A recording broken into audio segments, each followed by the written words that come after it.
निर्वाचित प्रधानमन्त्री थिए, सक्नु भएन भने कसले सक्यो त? बिपीले सके?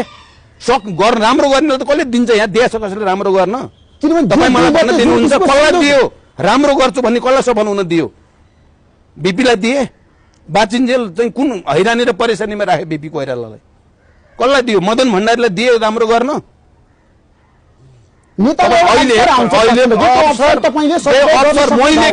मात्रै गर्ने हो, व्यक्तिको कुरा हो। त्यसकारण यो कुरा तपाईँ यहाँ भएका षड्यन्त्रको पाटो तपाईँ नहेर्ने, के षड्यन्त्र भए प्रचण्डका विरुद्ध भन्ने हेर्नु भएको छ? प्रधानमन्त्री हुँदा जननिर्वाचित प्रधानमन्त्री, ठुलो पार्टीको प्रधानमन्त्री हुँदा क्याबिनेटले वैधानिक ढङ्गले, औपचारिक ढङ्गले एउटा डिसिजन गरे। मैले सेनापतिलाई हटाइदिन्छु, यसले चाहिँ बढ्ता चाहिँ नागरिक समाज र नागरिक आन्दोलनलाई सम्मान गरेन भनेर मैले हटाउँदा के खेल भयो तपाईँले देख्नु भएको छैन?